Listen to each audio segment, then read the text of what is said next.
ওনারা একটু ভয় পাচ্ছে আমেরিকায় গভর্নমেন্ট, বাংলাদেশ গভর্নমেন্ট,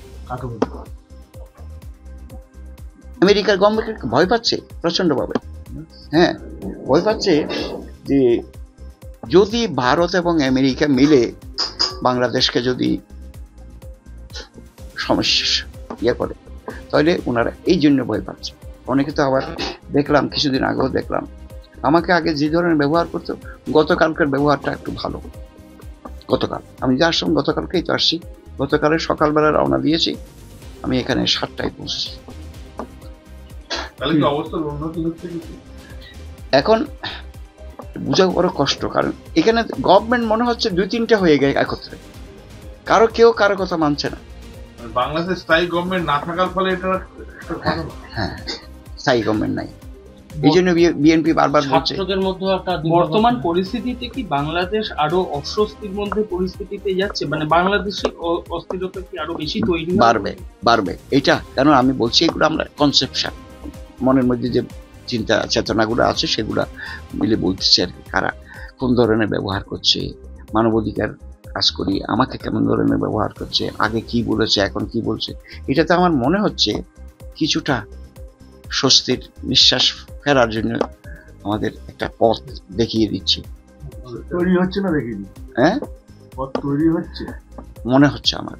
আমি তো হঠাৎ করে তো কিছু বলতে পারবো না। এই ভারত চাল পাঠালো, নানা রকম সাহায্য করছে, তারপর ভারত বিরোধী কেন? এই সমস্ত আপনার ইলিশ মাছের দেখেন কত বড় ইয়ে, একটা পলিটিক্স। ইলিশ দেবে না কাকে? ভারতকে। ইলিশের জন্য ওনারা কি বসে থাকে? তখন ইলিশ মাছ খেতে হবে এমন কোনো কথা আছে? তোমরা ইলিশ দেবে না, তারপরে ওখানে কলকাতা পর্যন্ত দখল করে নেবে, এই সমস্ত কথাও তো বলেছে। উড়িষ্যা দখল করে নেবে, এই সমস্ত কথা। এই সমস্ত কথাগুলো একবারে কি, আপনাকে কি বলবো, ছোট লোক এরা যা বলেছে, এগুলো ছোট লোক, একদম লেখাপড়া জানে না। জানুয়ারি মাসে ওনার কেস উঠবে, জানুয়ারি মাসে আবার নতুন করে কেসটা ওনার উঠবে, তখন আপনি যাবেন? নিশ্চয়ই যাব, আমি যাওয়ার জন্যই তো রেডি। ভয় লাগবে না? আমার শুনেন, ভগবান তো রক্ষা করেছে, আর মানুষ তো আমাকে আশীর্বাদ করে। ওখানে মানুষরা, জনগণ যারা বিচার পাচ্ছে, তারা আশীর্বাদ করে।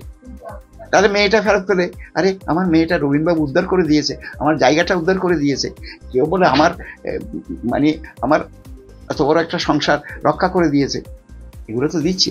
সব মানুষ তো আর সমান নয়। সাহসটা প্লেন কি করে, যেখানে চিন্ময় কৃষ্ণর হয়ে কেউ মুখ করতে পারছিল না কোর্টে, আপনি এই সাহসটা পেলেন? আমি সাহস পেয়েছি, এটা মনে করতে পারেন। এই সাহসটা দিচ্ছে আমাকে ভিকটিমরা, যারা ভিকটিম, নির্যাতিত হয়েছে, যারা মানে শেষ পর্যন্ত তারা কৃতকার্য হয়েছে, তাদের জমি ফেরত পেয়েছে, তারা তাদের কাছ থেকে। এভাবে আইনজীবীরা ভয় দেখাচ্ছিল, হাত কেটে দেবো, পা কেটে দেবো, তারপরে তো আপনি গেলেন না। কারণ আমি চিন্তা করলাম, আমার তো বয়স প্রায় 74-75, এখন হয়তো মরে যাবো, তো একদিন মরতে হবে না, কিন্তু আমি শেষ লড়াইটা করে যাবো বলছি। একটা এজলাসে দাঁড়িয়ে আইনজীবীরা বলতে পারে যেরকম হাত কেটে দেবো? বলেছে তো এগুলো, না ওখানে আমার সামনে বলে নাই, ওটা পিছনে বলেছে। ভারতীয় দালালরা হুঁশিয়ার হুঁশিয়ার, হ্যাঁ। তারপরে বলছে রয়ের এজেন্ট ওখানে মেরে ফেল। পিছন দিক থেকে আমি যখন পুলিশে আমাকে নিয়ে যাচ্ছে, তখন পিছন দিক থেকে মানে এই সমস্ত স্লোগান। দীর্ঘদিন ওখানে আইনজীবী হিসেবে কাজ করেছেন, হঠাৎ করে বাংলাদেশের ওই ভারত বিদ্বেষী হওয়ার কারণটা কি মনে করছেন? এর পেছনে কোনো বিদেশি শক্তি আছে? আমার মনে হচ্ছে হয়তো থাকতে পারে, তবে আমার মনে হচ্ছে এই 71-এর এরা ভুলতে পারে নাই পাকিস্তানিরা, আর 71-এর কিছু শক্তি এখনো জীবিত আছে, তারা এখন জেলখানা থেকে অনেকে মুক্ত হয়ে গেছে। এই ইউনিট সরকার তাদেরকে মুক্ত করে দিয়েছে, জেল ভেঙে ফেলেছে। আর চিন্তা করা যায়, আপনি জেল ভেঙে চলে আসছে অনেকে, তারা আবার নতুন দেশ চাচ্ছে।